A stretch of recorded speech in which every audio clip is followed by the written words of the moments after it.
Oh, yeah. Yes, sir. I like that one. Yeah, man. Shout out to all producers. They put us in great movies. Yes. Yeah. Yes. Yeah. Yes. Shout out to producers. They definitely put, man, hey, look, shout out to Mason Betha, man. Indeed. That was I say this every time we play this damn song, you know what I mean? And I'm not going to crack the same jokes. So anyway, you are tuned into MSR, baby. Adam Butler, Paul Spann. Black Man Span in the building once again. The Squizzard is in the building. Yes. Complex Capital is in the building. What's happening, Clarence? You hurl. Yeah, I like I like that one. You heard. You hurl. You got to do that every time we hop on there. I can do that. Yeah, do that. you please do that. You heard. You hurl. Nargis is in the building. What you got for us, Nargis? What's that? You don't get no weird sound straight to the point. and all that shit. Right. All right. Yo, Thanks, I'm feeling really good today, man. We 2 weeks off Black Panther. We're gonna be having our Black Panther discussion forum tonight, man. I know for the podcasters that's not gonna mean much to you or whatever, but you know, we're excited about it. It's gonna be dope, man. Folks are still going out to see this movie, man. You know what's crazy about it is that, and you know, we already settled up the bet and all that. I'm not really getting into the bet, but the fact that that movie, and I don't know what it made this weekend. By the time this podcast is out, people will be able to see how much money the actual, you know, how much it made in its third weekend. But it's incredible that Black Panther made $100 million in its second weekend. Yes. There are movies like that is a big deal. Again, to put in perspective, when we talk about Get Out and Girls Trip and how much money those two movies made and how excited we were about those movies on the opening weekend, they made $100,000, which was like, wow, mind blowing. Like, only comic book movies make $100 million in their first weekend. You know what I'm saying? For it to make $100 million in the second weekend and be that much closer to $1 billion just speaks so much on how dope the film is, man. So, you know, What about 780 worldwide now? They made $1 billion more than worldwide. Worldwide, I think they already made $1 billion. I think domestically they're at $700 or $800 million. I could be wrong about those incredible. numbers. You know what I'm saying?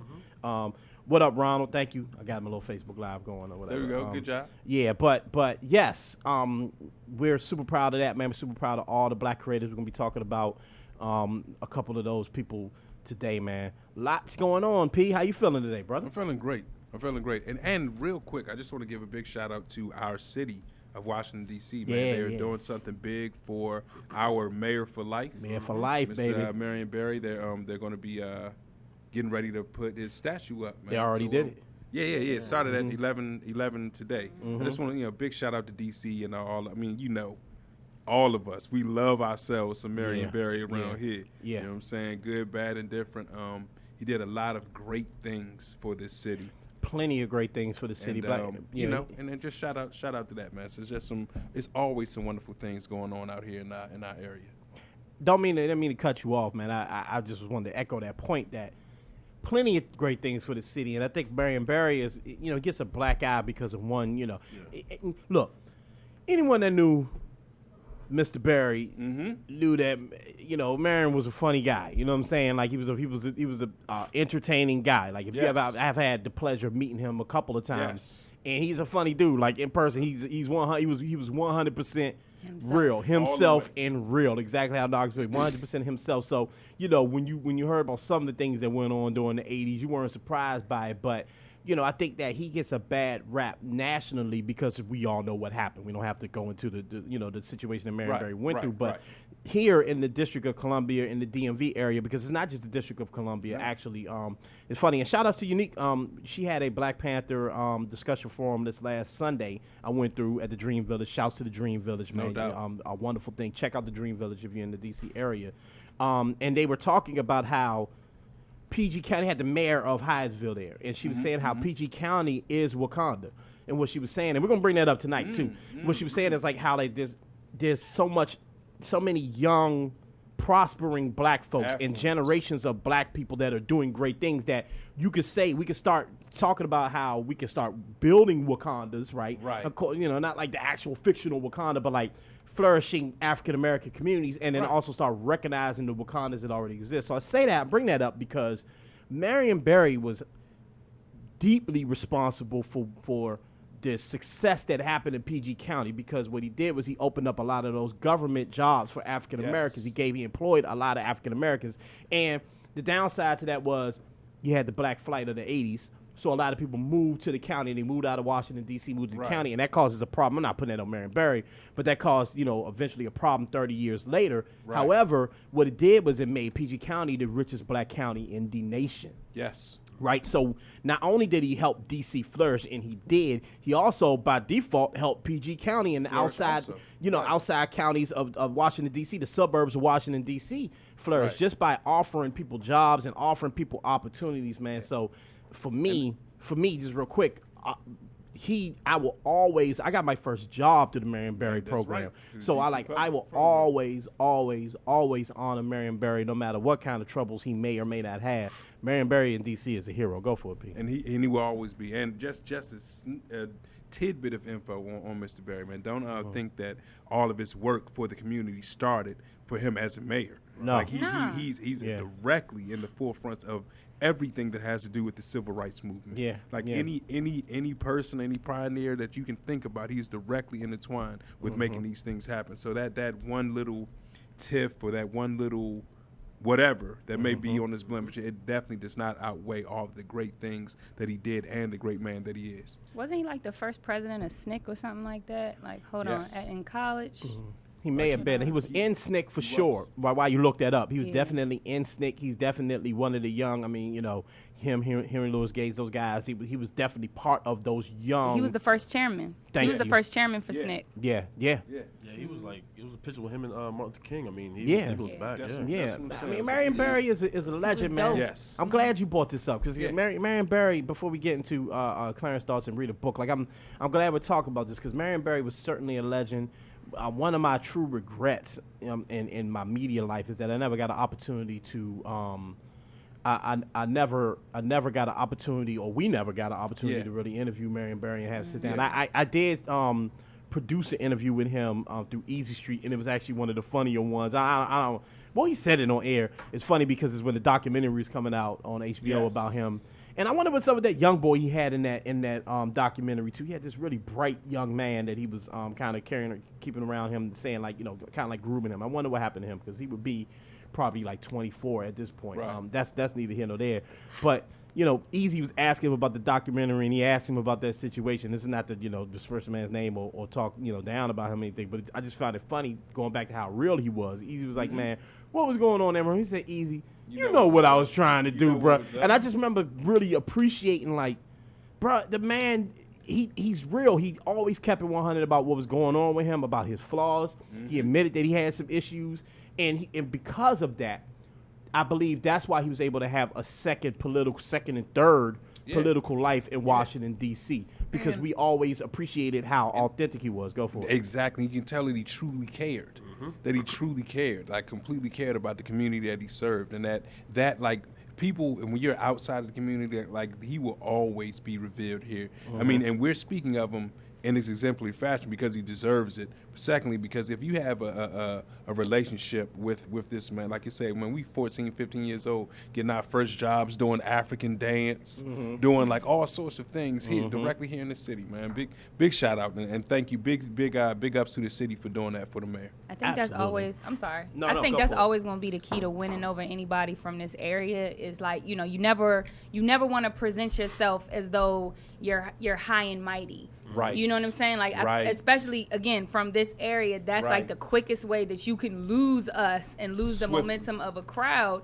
You'll Swiftly. gain the support of a crowd from the DC area. Ideally, if not only do you do what you say you're gonna do, Right. you also expose or you're honest with yourself about where your flaws are, right? So you're not telling somebody, man, don't do drugs, you're supposed to go to school, whatever. Right. You'll say, like, look, man, I might smoke, but I smoke when I'm not going to work, and I make sure I get my Yeah. job, and I make sure I do that. You bring yourself Yeah. down Yeah. off that Yeah. pedestal. Yeah. And that's how you connect with our community. It's man of the Is people. not talking down at us, is to come down on our level and relate and humanize yourself to Yeah. us. And that's what he did. Politics or otherwise. One last piece about Marion Barry before we move on. I one of the more famous sound bites from Marion Barry before he passed away was him getting interviewed by a Fox 5 reporter about some driving tickets, and he was saying, "You don't know shit about Washington, D.C." You don't know a damn thing about Washington. And that was funny and everything, and they played it like, "Oh, Marion Barry's crazy," and he's, because from the outside it was always like Marion Barry was like the ultimately like sleazy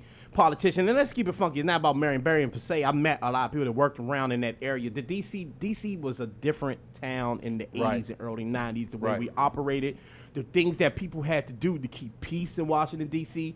to appease certain people, you had to do things differently. You could not be a traditional politician. You had to know. You had to know Rayful. Let's just keep it 100. Yeah. You had to know who was doing what on what block, Yeah. and you had to be able to go on that block and be like, "Listen, young, let these people go to church on Sunday. Yeah. Let these people go to walk to school. Talk directly to them. What do I have to do to let you?" I'm not saying that's what Marion Barry did. I'm just saying like that's what people, politicians and activists had to do around that time was negotiating, because the city was so different It's the back then. capital of the world, right. Yeah, it's not like that now. But one thing, so they played him like he was sleazy, but I really appreciated that line, because that's when the gentrification was just starting to happen in Washington, D.C. Or really not even just starting to happen. It was starting to become a thing, really. And I think most native Washingtonians loved that line. Yeah. And we really wanted to tell some of these people, get out of here with that. You don't leave Marion Barry alone. You don't know what's going on. Even when the changes that happened, like the bends and all that, and certain stuff, we won't get into like whose picture got taken down and all that. But like native Washingtonians was always like, yo, don't come here and change our stuff. Don't come here and take away our and mess with our legends and That our, you know nothing you about. know nothing about. Like, who cares if Marion Barry paid a parking ticket, young? He did so much more. I'm not saying don't pay your parking tickets, but you get my point. So, yeah, man. Shouts to Marion Some Barry. people don't have to pay taxes. Yeah, some people do not have to pay taxes. Yeah, so shouts to Marion Barry. Yeah, we can clap it up for Marion Barry. Yeah. We can clap it up for Marion Barry. And he was in office, or not in the office as a mayor, but he was in the city council until the day until he passed. Yeah, Like that shows that. I mean, even when you still left being cared. from the chair, like he's still, the love for the district was He always loves there. the city. Ward 8 or Ward 8. 7 was he? 7, I thought. 7. Meaning Marion Barry was not only a councilman, but he was also, make sure we write about that I'm one. about to say, it might be, Because I think it that's might what be Trayon had. Yeah, because Trayon took his seat. By the way, Trayon, I we think need you to come in here one day, bro. We wanna do, talk to Trayon. brother. But not only was he a councilman, but he was in a councilman in the part of the city that Ward 8 that remains troubled. That remains, that when you go there, it still feels like DC. He didn't take one of the cushy seats where he's just dealing with the people out DuPont Circle and all that. He's dealing with the real, and he was walking the street, and that's why we commend even like Trayon and guys like that. Shouts to Robert White. Shouts to all the youth that's on the council right now. Aaron's going to be running for sure. But Robert Wright has a seat. Trayon has a seat. Shouts to the people that work around the council, the Tony Lewis's of the world, and all the people in the city that do great things. Mo Better, all these people that do things that benefit the city. Silas Grant. Yeah. Because I think they're all taking the legacy of a Marion Barry. We all learned from a Marion Barry on how preserving to some of our preserve stuff, this man. city and keep it For real. I mean, 100, no disrespect to everybody being imported and all those things. No disrespect. Do what you do. But we still need to preserve some things that are inherently here with and for us and even created by us. I agree 100%. Yeah. Beautiful. All right. Let's get to it, Clarence. What's on your mind Baltimore, this week, brother? Man, so this has been a great week for me musically wise. There's been a lot of great music that's come out. Let's see, you got the Cut Chemist. He was the DJ for Jurassic 5. He came out with a new album. But Phonte, No News is Good News. It's his sophomore album, and it's been 7 years since his last solo album. Really? Yeah, it's been, I had to go check that. I was like, that's. Wow, that means I was interning when that last drink came out. I remember when I thought it was something came out between that. Wow, that's interesting. No Sorry, Charity. Was it No Charity at Home? I don't remember. No, Charity Starts at Home. Wow. Yeah, man, that was in 2011. Yeah. Wow. Yeah. Not intern. I was working at Kiss because Easy gave me like the raw cut of that CD. Go ahead. I'm sorry. I love the album. I love Phonte. But this album, man, I was listening to it all day yesterday, and I don't want to give him reviews on it because I still feel like it's still new. I don't like when people give reviews too soon. Right. But this is like you said, this is a grown man album. Tell us about he speaks about health, right? He speaks about his place in the rap game, right? Like, yeah, I've been quiet, but like, don't get it twisted. Like, I'll still come in here and give you these bars. Yeah. And Phonte is good for that. And I think that's a good thing because we need that. we need the variety in hip hop, right? Everyone needs something. There is great music out there. Unfortunately, you have to maybe sometimes dig and find it. But it's something for you, you know.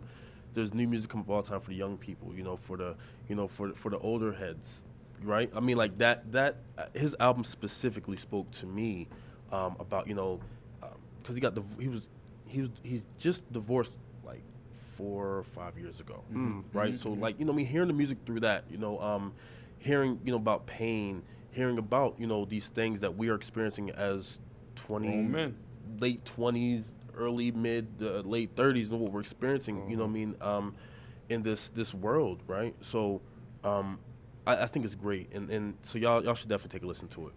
Yo, I think that's really dope. I kind of forgot about the Phonte album. Actually, shouts to Lita, because she had posted that it was dropping at midnight the other night, and it like totally similar. My sadly, I gotta be, and I'm a huge Jay-Z fan. I like Beyonce, you know what I mean, and I'm not a Khaled hater, but sadly, they dropped that track yesterday, which is garbage, by the way. I hate that song. I'm sorry, it's a terrible song. But is it because it has Future on it?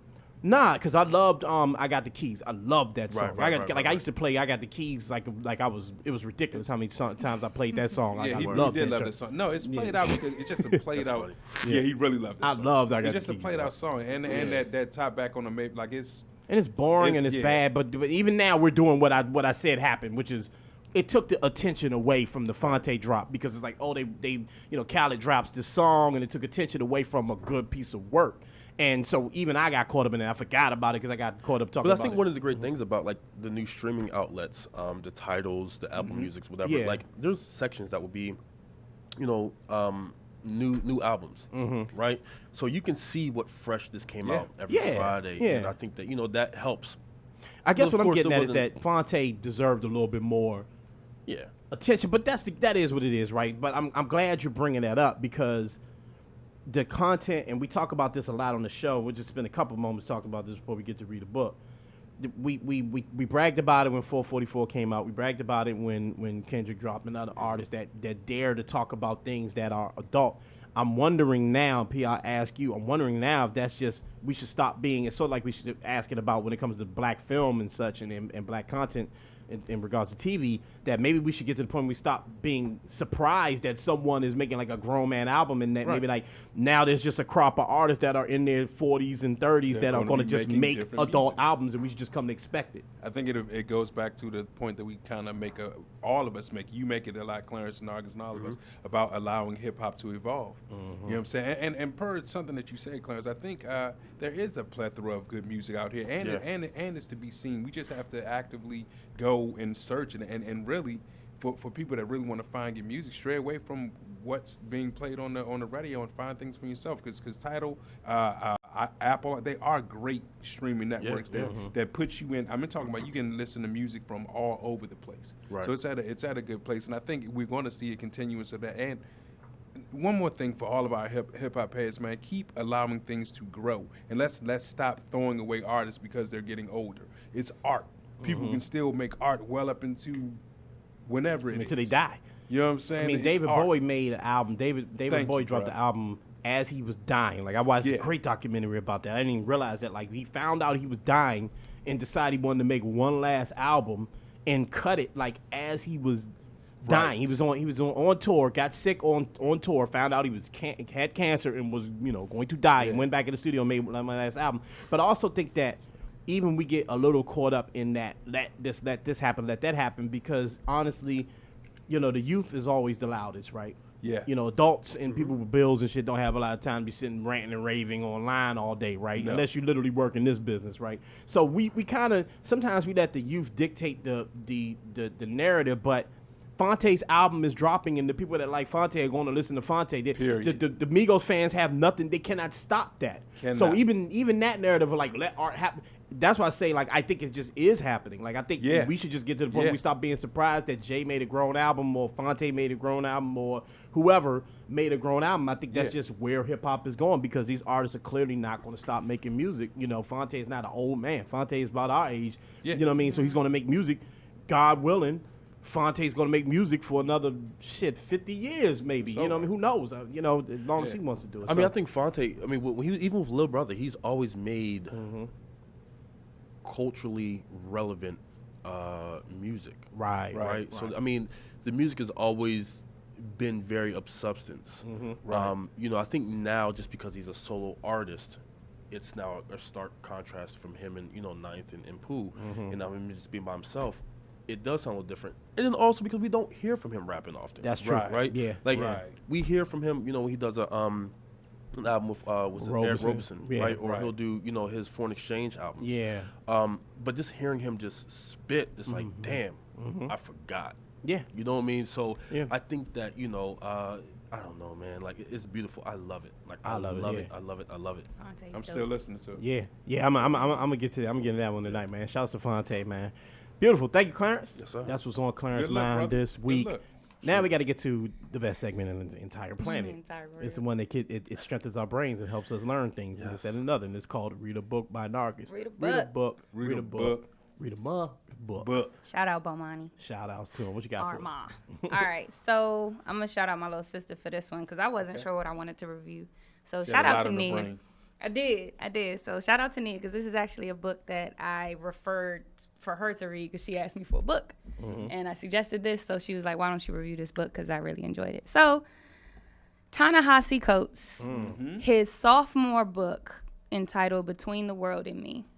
It came out about 2 years ago.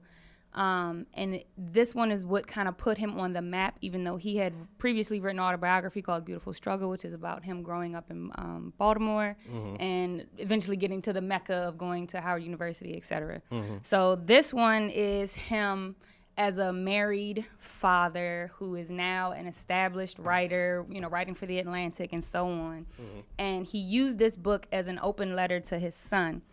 I believe he pronounces it Samori. I apologize if I'm saying it wrong. But it's basically an open letter, but also like I read it as like a therapy session with the world, if you will. Because he's writing this letter to his son like, hey, son, these are the ugly things that I've learned about growing up as a black man in this society. And this is what I want you to be prepared for. But he also gives examples. So when was this, in like the 80s or 90s when Prince Jones was assassinated essentially by PG County cops. Ta-Nehisi Coates went to Howard University with him, and that was his friend. So he timeline hops a lot. So he'll give a historical example. He'll tie it into his own experience and how he's been posited to the world and how he confronts so much racism. And hopefully, through telling the stories that he's confronted, his hope is that he's giving his son the tools that's necessary so when he's confronted with it, he won't have to be scarred or traumatized the way that he was traumatized. And the book is so dope, again, because, like, he just brings you along the ride. Like, he was actually called, I guess, this generation's James Baldwin by Toni Morrison. That's another thing that really pushed his name out there into the public. Aside from his criticisms of Barack Obama and things like that. Yeah, like his name has been out there for other reasons. But I felt like this book is not a difficult read. It's not a hard read. He makes it very relatable outside of the fact that it's in this area and you can like highlight, okay, Howard here, PG County there, Virginia, Baltimore, stuff like that.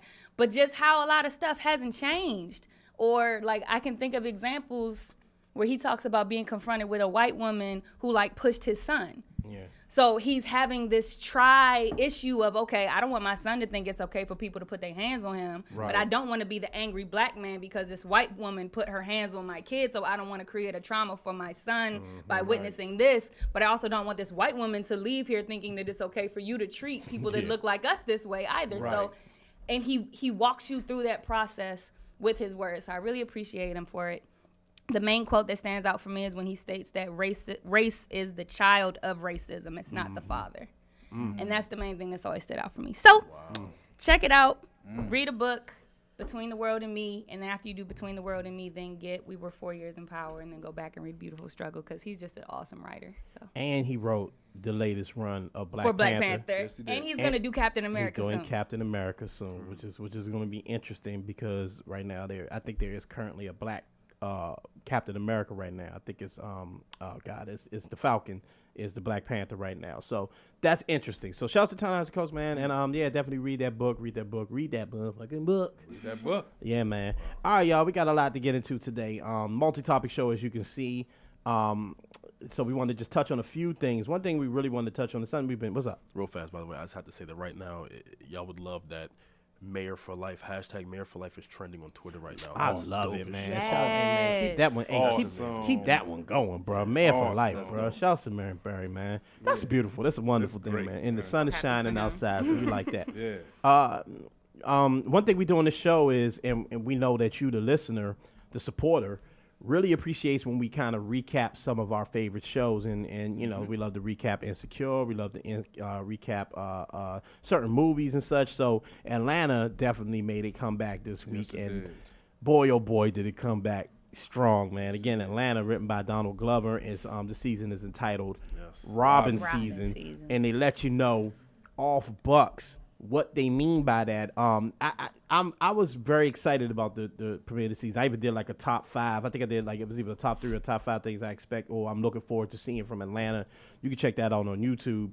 And it already sort of lived up to one of the things I was asking about, which is like the sensibilities of the show. Like I was curious as to whether the tone of the show would change, because sometimes that happened. I didn't think it would happen with Atlanta, but sometimes that happens. Like a show gets popular and then they go, well, we should do more of this because people like that, right? But it's still a slow burn. And it's funny because I've seen a few people actually come out before the premiere of this first episode of the second season, sort of come out of the woodwork or out of their shell and be like, yo, I actually didn't enjoy Atlanta because it's a little slow and a little, and that's fine. We don't have to talk about whether they enjoy. I'm just saying how I like that it's sticking to its guns, because it is a slow burn. It is complicated comedy, if you want to put it that way. It's not like Martin slapstick, again, nothing wrong with Martin slapstick, but it's not even like Insecure in that way, where Insecure is, their jokes are a little more like ha ha, like, you know, just like Instant gratification. Yeah, instant gratification jokes, and I think that speaks to one is about L.A. and the other is about Atlanta, and about even the scenery in Atlanta, like, you know,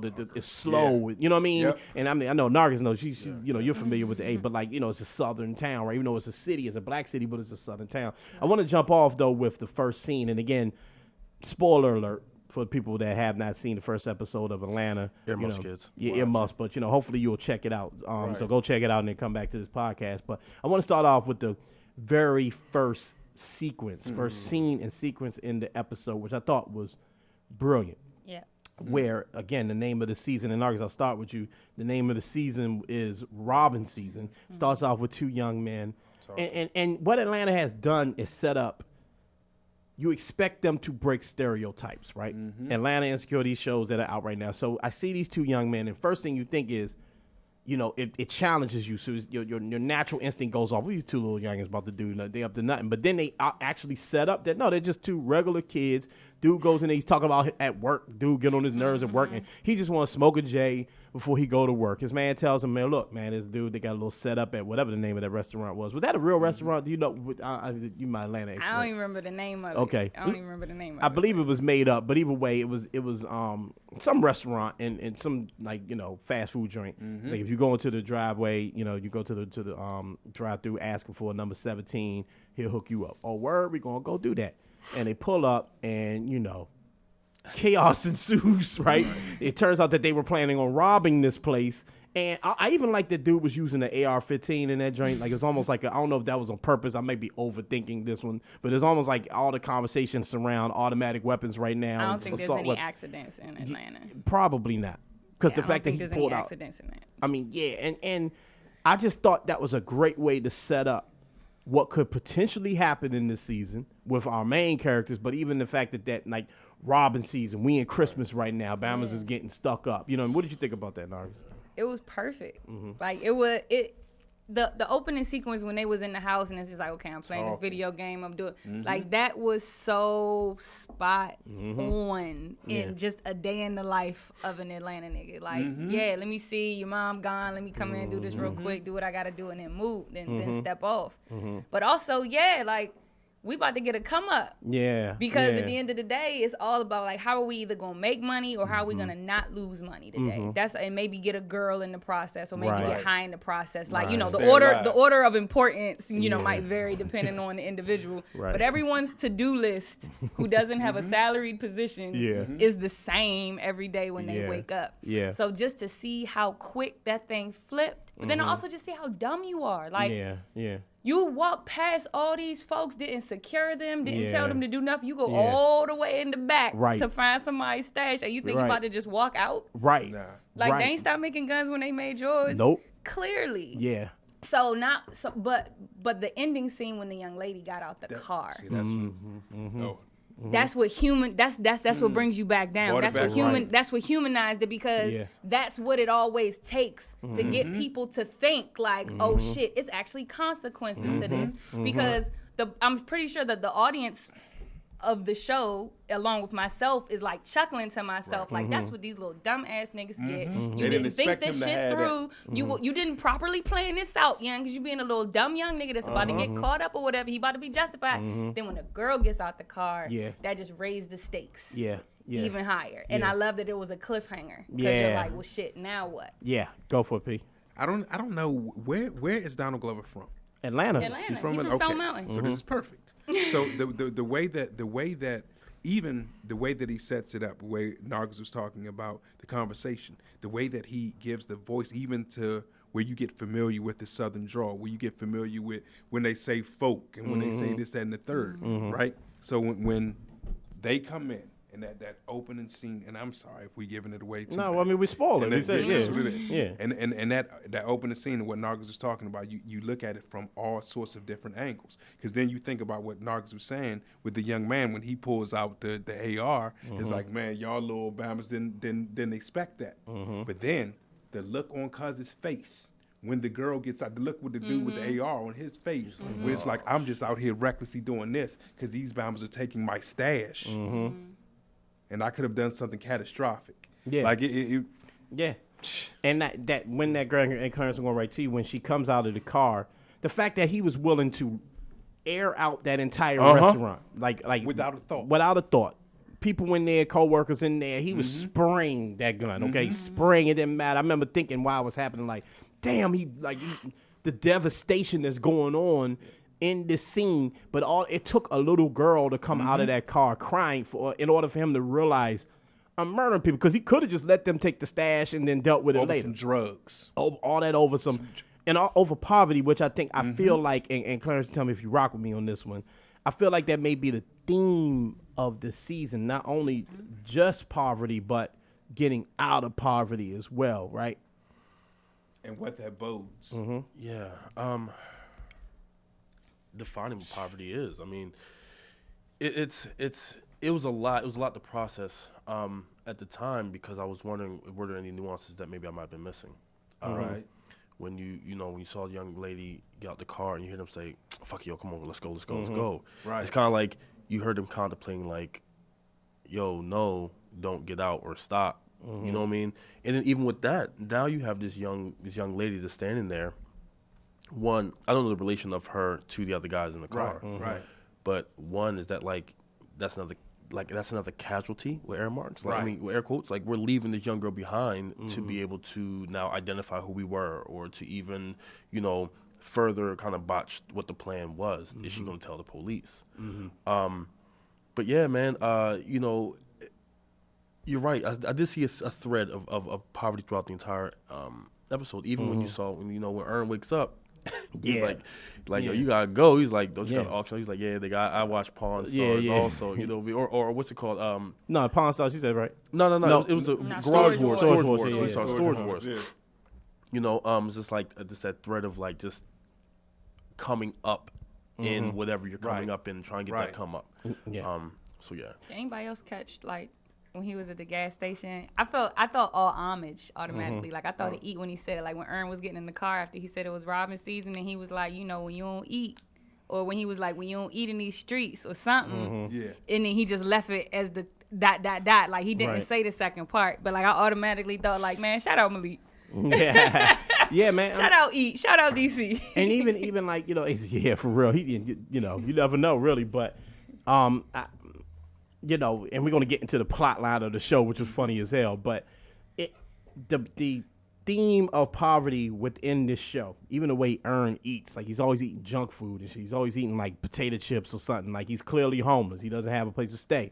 We talked about last season how even us as guys, we really resonated with the fact that he made at the end of the season, he finally made he finally got a little bit of a bag, but he gave almost like 75% of that bag to his girl and his child, which he should, but he didn't stay there. He stayed in the damn storage bin, you know what I'm saying? And how that resonated with us and how it picks up with him sleeping in there and how he can't stay there anymore. Oh God, where is he going to stay? What is he going to do? You know what I mean? And how all of them have a legal issue, by the way. Yes. How Earn is, he has to go see a PO now because he just said he sold a little, what do you call it, a half a J or whatever. You know what I mean? So he's in the system now, which causes poverty. How Paperboy is in the system. He's on house arrest, so he can't go do gigs. He can't do things. It's there and it's interesting, and it does actually bring you right into the meat of the show, because I think that opening scene, I don't think we'll ever see those kids again. I think that was just a way to show you how crazy Atlanta is right now. Right. And in the synopsis of the season, they said that Robin's season, they said it in the scene you just talked about, Narcos. It was like, it's Christmas coming,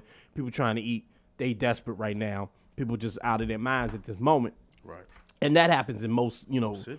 Urban cities. Like that's, it gets real around certain times of the year. Summer and Christmas time, right? So, but when you get to the meat of the episode and you go and Earn and you meet his uncle, who happens to be played by the one and only, the legend Cat Williams. Cat Williams, That was so great. Yo, when Cat Williams opened the door, I tell you, the smile on my face, boy. You talk about a Mac the Night smile. That thing was like, like for real. That really did look like that Moon Man. And that, because I was just like, first I'm always happy when Cat Williams is working, like for real. Cat Williams, we all know what he's been through, but. Yo, that's so funny that you put the McDonald's moon. Hey man, I gotta do. Look, man. Hey man, hey look. You know what I'm saying? It is what it is.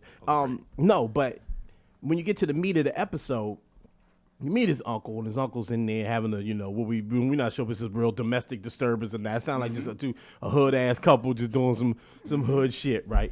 Now Earn's blind ass.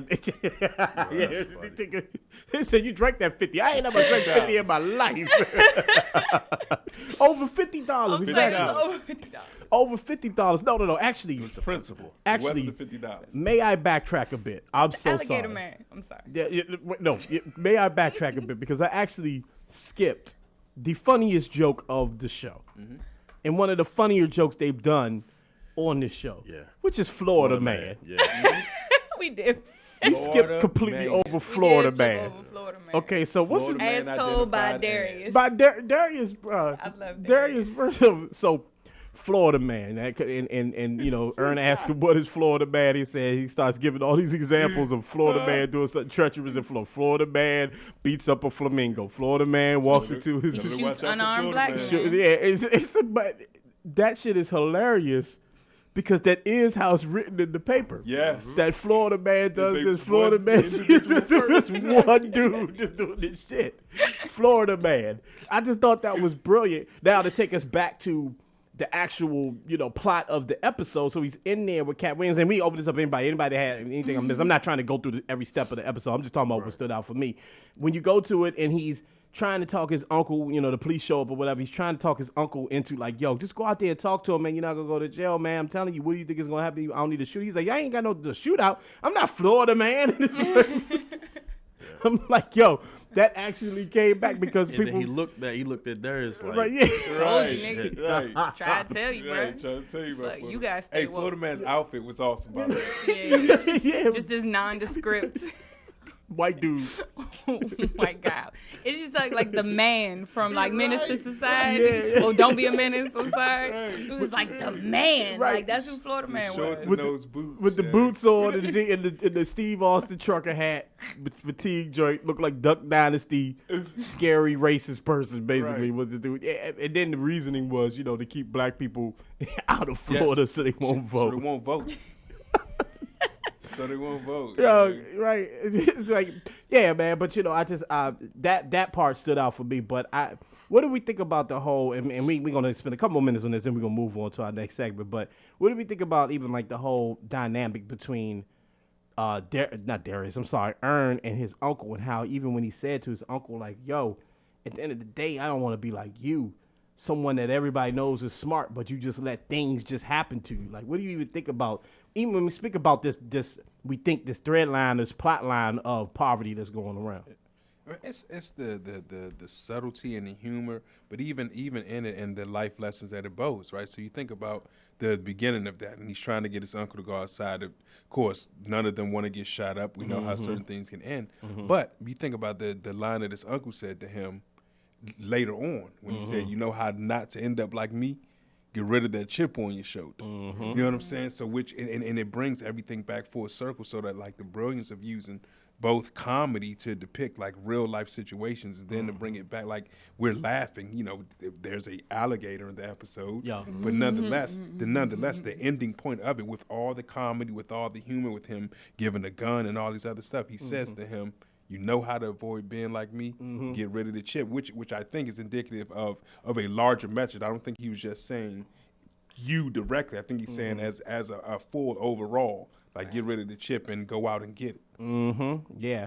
And I like that Clarence, he admitted that he's afraid of losing Paperboy. Yeah. That he's married to, like, so he's at the point now where he's literally Paperboy's flunky. He wouldn't even be at that house while on probation, risking himself, risking going back to jail, only because Paperboy sent him on like basically like a fool's errand. You know what I'm saying? I thought that was interesting. Then just get your thoughts on it. That, you know, he feels this tied up to the dude that he's almost like, you know, his slave, I guess, in a way.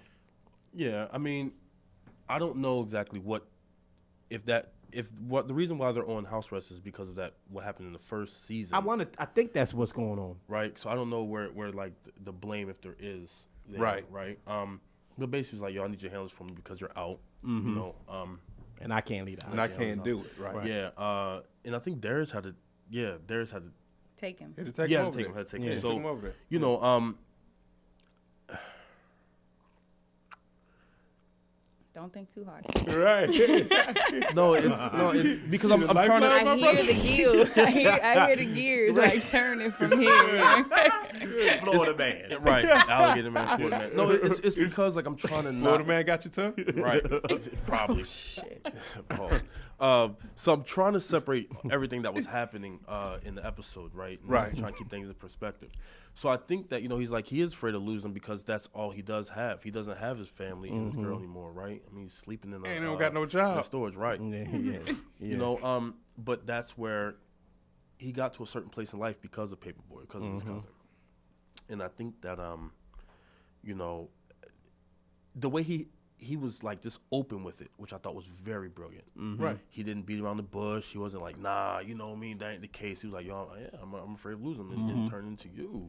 Yeah. That was honest. That was like really honest, you know? And I think that his uncle or Cat Williams was able to kind of see that and be honest back. Yeah. Like he opened up that avenue for that to happen. Yeah. Go ahead. No. Nah, go ahead. No, ladies first. Oh my gosh. Okay, I think the male dialogue in that episode as a whole was awesome because it's, you know, it started with Paperboy and Darius not conversing for some reason, right? But so Ern walks in, he knows it's clearly something going on. In here, right. He's mad. I don't want to talk about it right you now. know what I'm saying? But I don't want to talk about it. You know, neither one of them wants to talk about it. So I think that was, if we're talking on the level of metaphors, right? You have this male dynamic, and they're not communicating for whatever reason. They're communicating like men do, which is to not. Right. But then you have Ern come in and try to flip that and be the voice of reason, be like, hey, I love both of you guys, and whatever it is that's going on. Girl laughed him out, and that's another little gem that's subliminal they put in. Yeah. But then to have him go and then have that honest conversation with the uncle. And I don't think it was so much of a flunky or being a slave. I think this stuff, look, man, Paperboy should decide, you my cousin, we need to go you need to go handle some family business type shit that I can't handle right now. Right. So I need you to go and be my eyes and legs and whatever because I can't do it. This is family. This has nothing to do with me as Paperboy. Like we need to go handle this family situation and I'm gonna send my mans to go help you out or what have you. Right. So I think seeing the difference in communication from Paperboy's house to Cat Williams' house to the uncle's house. And then when they come back to Paperboy's house and now everything is cool all over again, I thought was a really dope way that they laid the episode out. Beautiful. It was all about communication. Yeah. It's like you be taking my brain sometimes. That's why I told you to go. You gotta take that opportunity, Pete. When Clarence had said that about Ern talking to the uncle, I think he had to do that to help the uncle bring out the things that he wanted to. I think it was kind of like a calculated conversation. Well, like both of them had an epiphany. He's like, you know what? He is right. I do cling on to certain things, but let me go ahead and give him this so he can hear me better and feel that I'm being honest and we can both be honest. So that male dynamic of conversation was great, and I do take something away from the girls laughing. It's kind of some of the conversations that we have about being open and honest and having vulnerable conversation. To whereas it sounds awesome in theory, and that's what people really want, but then when it actually happens, you get laughed out on the couch. Then he comes back and he's like, then he sees his mans that just got out. So now in Ern's mind, he's like, oh shit, now I don't, because this whole time Ern still has never said, hey, I need somewhere to stay. He's never said, I need somewhere to stay, like, because you was too busy doing all. So by the time you come back, now this dude who just got out has potentially got the spot that you need. Getting rewarded for getting out of jail, by the way. Yeah. Two final thoughts before we move on from this. Two things real quick. The alligator came out the house cool as shit. Cool as shit. Which was, and by the way, and posted. And he was a real thing, by the way. Yeah. That's the alligator man. And by the way, Cat Williams is incredibly fast. He got low. Hey, young. He got low. Cat Williams In a robe. In a robe. Hey, he took off. He ran down the middle of the street, though. He is quite athletic and in great shape to be Cat Williams and live the life he lives. I'm very impressed by him, and I was encouraged by how fast he can move with that little body of his. Yes, Clarence. I wonder if It was like watching Williams. LT run down the street. Oh boy. Hey! Go for it. I wonder. Over here. I wonder if Cat Williams was instrumental in writing of that piece, because I feel like that was like a real life experience. Probably. For Cat Williams. If anything, it was believable. It really was. Like I felt that on not just like a Atlanta level, but I felt that like, damn, I bet you when he said that, right, he felt it, because you know Cat Williams has had he's been unapologetically him. Yeah. And he's gone through. He's been memes. You know what I mean? He's gone through a lot of things. A lot of things that he makes fun of it. You know, but a lot of it may be because he feels jaded with the show business or whatever the case may be. But I think that definitely that was a great moment because of us knowing Cat Williams and his crazy or his legacy and being a comedian, like him being in front of us for so many years and seeing the different antics and seeing the different allegations X, Y, and Z. So I think that part was a lot more powerful because we do not only understand what his character was trying to say, but also we understand him as a artist and him saying it in those spaces. I just think that was beautiful. I had never thought about that. I think that line, you may be right, because that line about the chip on the shoulder. Yeah. When I think about Cat Williams, I think about what may have hurt his career. We're going to move on so we can get into this next segment, but the thing that may have hurt his career and took him off, I mean, I don't know if he was on the Mount Rushmore comedians or not, but may have stopped him was his bitterness towards comedians that seem to have been doing better than him. Honestly, the only comedian I've ever seen him come out and just like give, and I don't know what he would do today, but at one point, the only comedian I've ever seen him come out and just give like total respect to is Dave. Yeah. When Kevin was number one, he was all on Kevin. We can play basketball, we can do all this stuff, right? When Steve Harvey was doing, had the book out and the radio show was popping and the TV show was popping. He was all challenging. He kept challenging comedians to like battles and shit, and it made him look bad. It made him look bitter, and then obviously he had his own stuff going on. So I think that chip could pop, whether it was written on purpose or not, and that's probably did. It was either written for him or he wrote it, right. Either way, it does surpass the character on screen, and it made you think about Cat. And I think Nargis, just to put a button on this, Nargis put it best, like, we can go overboard and deep with the symbolism in this show because we believe the writing's so good that we don't think there's any mistakes. Just like we talk about Black Panther, certain things that's going on in Black Panther, it may sound like a stretch, but it's also like, yo, he may have actually done that. Same thing with Get Out. You talked about that Reddit joint where when dude was reading all the theories, and some of them he was like, nah, that didn't happen. But a lot of them was like, yo, I did. I definitely wrote it like that. Yeah. So I think that's dope, man. So we're going to talk about Atlanta a lot. We may not do every episode. It really depends on who we got in the studio that particular week. But if we have an opportunity to do a review of a great episode of Atlanta, we're going to do it. Y'all at home, let us know what you think about the latest episodes of Atlanta, just Atlanta in general. I know you all really like when we talk about series that are on, especially Black series. So we're going to continue to do that for y'all because Black art is important. In vogue. In vogue. over there. Let's move on, man. Last segment of the day, Nargis shared something really interesting with us in our group meet discussion. We have a group meet discussion that we kind of just like kick around ideas for the show and Joan a lot. Honestly, we mostly Joan. We Joan. Yeah, we don't solely. Yeah, sometimes we. Y'all want to hear the latest one? Yeah, right. Teach me how to love. Hey, Clarence look like Music Soul Child. Anyway, My friends are great. Oh, just listen, face. Put that on my stereo. Yo, when y'all hear what we about to transition to, you gonna trip. Anyway, no, but we have this group meet and we try to kick around ideas in it, but you see what we mainly do. We can't even do the show without Clowning. right.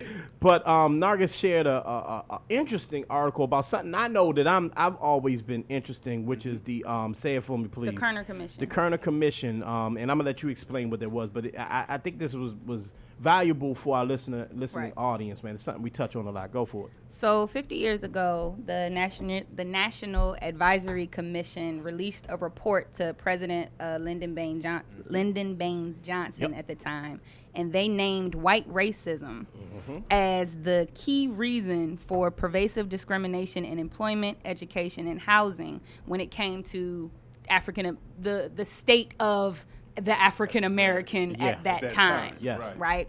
So this article that came out in the Washington Post on February 26th is a 50-year anniversary review, if you will, and it basically states that there's been no progress for African Americans on home ownership, unemployment, or incarceration rates since this report was handed to a president of the United States 50 years ago. And in some cases, we're actually worse off. So the top 3 stats that they gave was, in 2017, 7.5% of African Americans were unemployed as compared to 6.7% in 1968. So we're more unemployed. The rate of home ownership, it says one of the most important ways for working and middle-class families to build wealth has remained virtually unchanged for African Americans in the past 50 years. Black home ownership remains just over 30%, trailing 30 points behind the rate for whites, who have seen modest gains during that time. And it says the share of incarcerated African Americans has nearly tripled from 1968 to 2016. One of the largest and most depressing developments in the past 50 years, especially for black men, researchers have said, is that African Americans are 6.4 times as likely than whites to be jailed or imprisoned, compared with 5.4 times as likely in 1968. Why I thought this was important, and that report always stands out to me because I learned of it maybe about 5-6 years ago, right? I didn't know it existed, and it was during the research for ISBC, and when we were doing ISBC, we were researching a lot of racial undertones to the marriage statistics, and we realized the marriage statistics kind of went directly into wealth building and stuff like that, right? Anyway, so I kind of went down like a rabbit hole with this report, and I was astonished by it because it was like, yo, it was almost like some Nostradamus type shit. Like it was almost like, yo, we're Mr. President, we're going to give you the future of African Americans if this does not stop. And why that's also important is because you can literally trace back. We talk about Black Wall Street a lot. We talk about what happened in the 30s, 20s, 1800s a lot, right? But you can really attribute everything that's going on today to what happened in the 1960s and what gains we made in the 1960s how the country changed in the 1960s, moving from more of a mom and pop type of country to like real live, true entrepreneurship and things like that, to like more of a corporatized country, right? Going off the gold standard, things like that, right?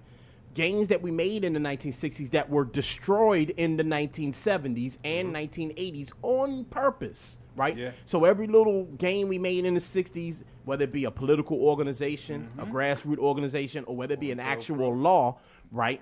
There were systematic, weaponized oppressors, right? Systematic laws that were put in place to destroy certain things, right? So the 60s happened, the 70s, Black Love movement happens, that gets destroyed, and then the 80s, the crack era, and the I will call it even the ghetto era. Like we talking about even in DC, where people were put in public housing, people were being locked up disproportionately, all sorts of stuff, right? We know what happened.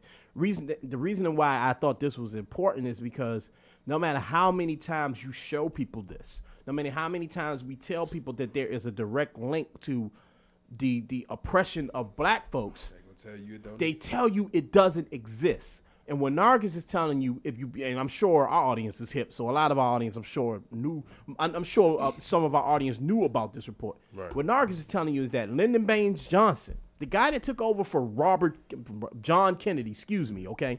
That's how long ago we're talking, 50 years, okay? Was handed a report that says if you do not do something about this, a large portion of this country, and it's not just black folks, you could put Latinos in there, Hispanic folks in there. That's what the commission was there for. My man, thank you. A large portion of your country is going to remain in poverty, in jail, die early, all sorts of things because of the things that we can prevent right now. And how are we going to act? That 50 years later, after the Obama era, into the Trump era, it's worse. It's still worse, right? So on this show, and I'm gonna step off my soapbox for a second because I want everybody to get on this, but on this show, we often talk about things that we can do to prevent things like this. And we always kind of go back to voting, and I know people's eyes roll literally out of their head and fall on the floor like Beetlejuice or some shit, right? When it happens, I get it. It sounds like it can't be that simple, and I'm not saying it's that simple, but when you put people in right positions and you stay on top of that person, from the smallest position to the largest position, it can help prevent things like this. Because what's happening right now, right? And again, I'm gonna be done after this. What's happening right now? Barack Obama put all sorts of little things in place, little tiny things. You didn't even learn about a lot of shit until like literally the end of his term, when you be like, oh, I didn't know he did that and this, that, and that. What does Trump do? Destroys them all. Destroy them all. Now, Trump did it in this loud, bombastic way that only Trump could do it. But trust and believe, Bush did the same thing to Clinton, right? And Bush and Reagan did the same thing to Carter. You understand what I'm saying? And Nixon did the same thing to LBJ. Not saying that these white men I'm naming were some type of saints, but their constituencies were that of people that were in poverty, so they put in systems that would help them remain in office. You get what I'm trying to say, right? So I'm just trying to tell people how to watch out for these things, because when you see Donald Trump destroy the DREAM Act, or destroy health care, or destroy, Obamacare, or destroy these things, and it just seems like Trump just being Trump, and we've been through this before. No. Well, yes, actually, we have, but there's a reason why. Because if they do these things underneath your nose and you don't pay attention to them, this is how you remain systematically poor, right? So when someone brought up that Wakanda point, bringing it all the way full circle, when someone brought up that Wakanda point, it was a lot of, well, I didn't need this movie because I grew up in PG County and I grew up like this and I know and I've seen this and this is what it is. That's being dismissive of the people that have never seen Wakanda. Right. And there's a reason why people have never seen Wakanda, because of shit like this. That was directly put in place. Here's the thing. Of course, the system isn't perfect, because we're sitting here talking about a flawed system that has caused a 100%. Lot of the mire that we're in. Yeah. Right? But amongst those things, there are things that we can do. You know what I'm saying? That needs to be done. Like, man, and I hate it, because I say this every time, because there is a direct correlation to peril in the community, like and it goes all the way back. So what you have to think, if the country was steeped in racism, this is its birth and its genesis, then the systems that be the people. So let's say whatever generations removed, there was a grand wizard of the Ku Klux Klan. So then we start getting into direct country policy. All of those people were directly involved in Congress, and they were in it. Right. So even when you take away from that their children, and then even the precedence that they laid is already there. It's there. So what we have to do is take those elements of it and try to etch away to the best of our ability. It is imperative that we vote. It's imperative that we get out and vote in these midterms that are coming up. Mm-hmm. It's imperative that all of these things are taken into place, and it's really sad in the fact that some of these things 60 years ago, I mean, according to these statistics, I mean, and of course we can say yay or nay on exactly where we're getting this stuff from, but nonetheless, if we just stick to the fray, it's really disheartening that some of the things are actually worse when this report was given, and we can't expect for the people who put this system to be in place in the first place to really care about it. Yeah, we have to care about it. Go ahead, Narcus. So in 1903 was when Souls of Black Folks came out, right? Mm-hmm. For those who are not familiar with Souls of Black Folks, it was written by W.B. Du Bois, and it was an ethnographic study that he went out and asked Black people, what does it feel like to be a problem, right? Mm-hmm. So this book, that book is the answer to that question that he posed, right? 1903. 1965, Daniel Moynihan's report came out. Mm-hmm. Those of you who are not familiar with the Daniel Moynihan report, that is what is almost the genesis of this whole welfare queen terminology, right? So he went in and basically tried to justify why they needed to have tighter reins when it came to like public services for Black people, right? Welfare, food stamps, all those good things. 1968 is the Kearny Commission. Mm-hmm. Right. 2018 is this article. Mm-hmm. So from 93, and this is just for documentation. This is just for documentation purposes, right? Because I'm sure there's plenty of 1700, 1800 ones. Yeah. I'm just starting from the 1900s until now. Since 1903, Black people have considered themselves a problem. Mm-hmm. And up until this point, on paper, there is multitudes of documentation that is showing our decline, not, you see what I'm saying? That's so people are studying our decline. They're not studying our successes. Yeah. And that's what we're data collecting for, right? So even if you go back to the article, the gentleman, John Schmidt, who is one of the vice president for the Economic Policy Institute that came out with this study in the first place, he said, we've not seen progress because we still have not addressed the issue of racial inequality in this country. Mm-hmm. One of the key issues is the disadvantages so many African Americans face right from the very beginning as children. Period. The wealth gap between white and Black Americans has more than tripled in the past 50 years, according to the Federal Reserve.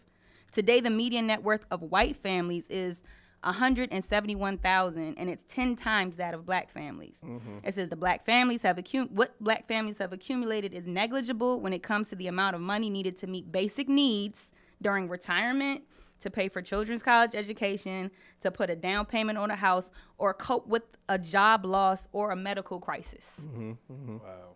Mm-hmm. So in 2018, and again, and I'll even tie that in, our whole rich Wakanda PG County. Mm-hmm. Right.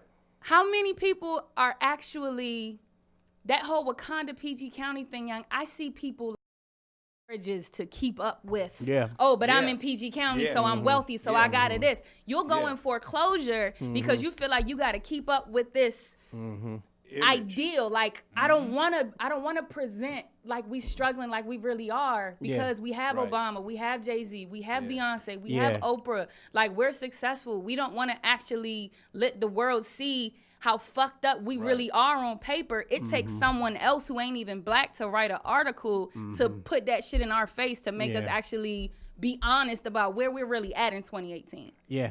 And to just really quick, I think that's an excellent point, because I brought up that Wakanda piece earlier just to to talk about how that came up, but also I brought it up recently to say how even if you really do have those things that Nargis says a lot of us do not have, right? Like say you have a retirement and all these things, right? That doesn't mean that your people do. And that what happens often, we brought up Black Flight earlier. The problem with black flight was not that people moved into a better neighborhood or moved into another neighborhood. The problem was that they moved to another neighborhood and forgot about their people in Southeast. And this is just bringing it up from a D.C. standpoint. I'm pretty sure there was similar things. Wakanda. You left them in exile. Yeah, you left them in. Why did you leave the boy? But, it's the same thing. Like, you I'm sure the same thing happened in Baltimore, New York, all sorts of places where people, they get a little bit of something, they move away, and that's not giving back. I think the problem is, and this is one thing I did want to bring up to you, Narcus, the Clarence, you could jump in too before we get ready to wrap up, is that we're banging the drum about voting, and I think that's obviously important. But I think a revolution comes in sections. It's not like this one answer to any problem. There's no singular answer. There's multiple approaches, right? So it's not just when we talk about giving back. I think sometimes people of affluence go, well, what do you mean give back? Like, goddamn, I got to give you half of my gross. No, I think it's that. I got into a debate with a young lady. I think it was on the show, bro. I can't even remember. It was years ago. I got into a debate about somebody, and Paul, please, you might remember this. Well, we were talking about like, no, it was on the phone, but the person was supposed to be coming on the show, and I was saying how like it's on us to go back and share what we have, and I'm not talking about our money, but share our information, like like Wakanda, right? Share what we have, share our information, and I remember her going, it ain't my fault that I knew how to go take my SAT and I knew how to do this and I knew how to do whatever I need to do to get into school. And I was like, and I told her a story about a young man. This is a true story. I won't tell the whole story because we're running short on time. But there was a young man who did not take his SATs when I was in high school because it cost $20. And his thought process was like, the fuck I'm going to spend $20 on that for when I can literally go spend this 20 on a J or the carry out. Because his mindset was that short-sighted that he didn't think about his future. He think about going to the carry out and spending his $20 on some goddamn chicken and mumbo sauce. That's what his mind was.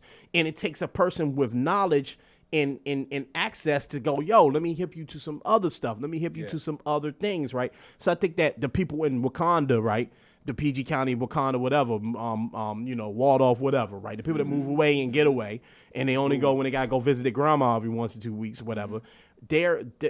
What they don't understand is that we figured it out. In a small way, we figured out how to get out of this. Now it's on us to teach it so that we don't have systematic poverty. We don't have a systematic thing going on. So it's not just about voting. That's a big part of it, but it's also about grassroots community work. Everything. It's about passing, paying it forward, passing knowledge on. You know what I'm saying, Clarence? Like it's more than just going out and getting in the voting booth. Because I think that's why people roll their eyes when we say that. Because it's like, yo, that's not the only thing you have to do. You have to do more. Of the car. Right. Yeah, there's many ways to contribute to the republic, and some people do it through democratic ways, right? Like voting or, going out and protesting or other, measurements of democracy.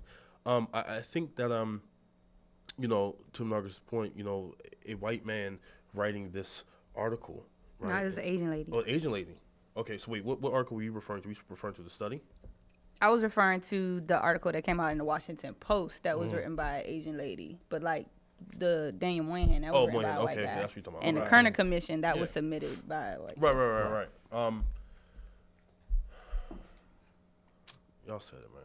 Okay, I mean, it's really. I mean, I think to a degree we already know. It's like we know. Right. We know. We just have to come together and just actually make it happen. And yes, you're right. People we do roll our eyes when it comes down to voting, but that still is an important thing. It's still a thing. Part of it. Yeah. I roll my eyes about going to work, but you gotta do it. Yeah. You still do it. I mean, it's like Adam said, that there are multiple ways to do things. And what I always like to say is, people talk about, being a revolutionary. How can you revolutionize something you don't even understand? Like, how can you? Like, how can you go into something and you're ill-equipped? Like, a person that wants to revolutionize something, they know every angle for everything. I know how this person is thinking, so I can know how I can, enter it and do my best way of, I wouldn't say manipulating, but do my best way of gaining what I need. Yeah. So we have to do that. And when we speak on voting, like we said, it's only a piece of things, because we talk about community advancement all the time. Nargis is one of our largest liaisons for that,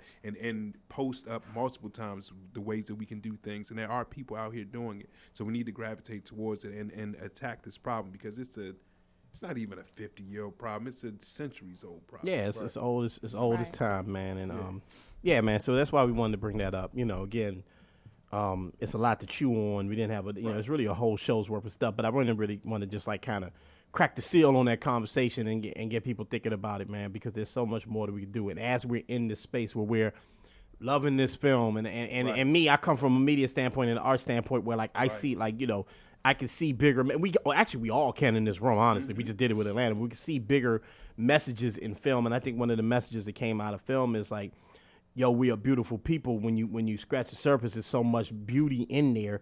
But there was also a major lesson in there about isolationism and not paying it forward and ignoring actual problems. You know what I mean? And allowing things to happen. Elitism, classism. Yeah. Yep. Narc's got all the big words. So, yeah. All the isms. All the isms. She got all the isms. Yeah. Let me help you out with some isms, Adam. Let me give you some isms. Nah, but seriously, so as we're celebrating that, and we'll bring it up, when we do our thing tonight, but as we celebrating that Wakanda, even as we were saying that, we were coming up with situations in the movie that actually parallels in the movie, right? So, just think about that, man. Think about how we could actually build a Wakanda. Think about how some people really need to see Wakanda on screen, and how you probably didn't need to see Wakanda on screen, but you probably need to see the ills and the problems with Wakanda on screen and start sharing that and start doing better, man. All right. Yeah. Let's get ready to wrap this thing up, man. We got some partying to do tonight. Well, not party, but we got some eating and drinking and some fellowship to do tonight, man. I appreciate y'all. So we're gonna get to it, man. We'll have some recaps and all that. We're not ready to announce that yet, right? Okay, yeah, we're not ready to announce. All right, but I'm excited because we got some big news to announce to you guys real soon, man. I'm super excited. Hey, but they released it today. Yeah, right. We'll get it. We'll get it to them. We want to do it right. We're gonna do it right. This is my birthday, huh? Yo, man. Until next week, ladies and gentlemen. I'll be great. Elevate us. We up out of here, man.